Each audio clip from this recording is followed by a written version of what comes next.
Israel Iran চলমান উত্তেজনার মধ্যে ইসরায়েলের প্রতিরক্ষামন্ত্রী ইসরায়েল কাটজ চাঞ্চল্যকর তথ্য প্রকাশ করেছেন। ২৬ জুন ইসরায়েলি টিভি চ্যানেল ১৩-কে দেয়া এক সাক্ষাৎকারে তিনি জানান, যুদ্ধ চলাকালীন ইরানের সর্বোচ্চ নেতা আয়াতুল্লাহ আলী খামেনিকে হত্যার পরিকল্পনা করেছিল ইসরায়েল, যদিও বাস্তবে তা বাস্তবায়ন সম্ভব হয়নি। কাটজ বলেন, আমরা খামেনিকে নির্মূল করতে চেয়েছিলাম, তবে এমন উচ্চ পর্যায়ের লক্ষ্যবস্তুর জন্য উপযুক্ত সামরিক সুযোগ ছিল না। যুক্তরাষ্ট্রের অনুমতি ছাড়া এ পদক্ষেপ নেওয়া যাবে কিনা জানতে চাইলে তিনি বলেন, এসব ক্ষেত্রে আমাদের কারও অনুমতির প্রয়োজন হয় না। বিশ্লেষকরা মনে করছেন, এই মন্তব্য ইসরায়েল ইরান যুদ্ধকে আরও ব্যক্তিক ও রাজনৈতিক রূপ দিয়েছে।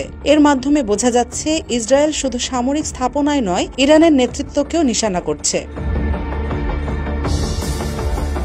একই দিনে জাতির উদ্দেশ্যে দেয়া ভাষণে আয়াতুল্লাহ খামেনি বলেন, ভুয়া ইহুদিবাদী সরকারকে আমরা যুদ্ধে পরাজিত করেছি। তিনি যুক্তরাষ্ট্রকেও কড়া ভাষায় আক্রমণ করে বলেন, ইরান তাদের মুখে থাপ্পড় মেরেছে।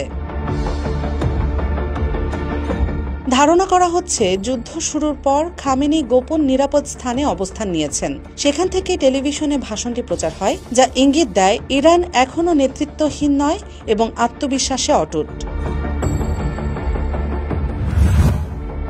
ফিলিস্তিনের অবরুদ্ধ গাজায় ইসরায়েলি হামলায় একদিনে কমপক্ষে আরও ৭১ জন ফিলিস্তিনি নিহত হয়েছেন। আহত হয়েছেন আরও ২ শতাধিক মানুষ। এতে গাজায় নিহতের মোট সংখ্যা ৫৬,২৫০ ছাড়ালো। ২৭ জুন সংবাদ মাধ্যম আল জাজিরা এ তথ্য জানিয়েছে। গাজার সরকারি মিডিয়া অফিস জানায়, গত ৪ সপ্তাহে যুক্তরাষ্ট্র ও ইসরায়েলের সহায়তায় পরিচালিত গাজা হিউম্যানিটেরিয়ান ফাউন্ডেশনের ত্রাণ বিতরণ কেন্দ্রের আশেপাশে ত্রাণ নিতে গিয়ে ইসরায়েলি বাহিনীর হামলায় অন্তত ৫৪৯ জন ফিলিস্তিনি নিহত হয়েছেন। আহত হয়েছেন আরও ৪,০৬৬ জন।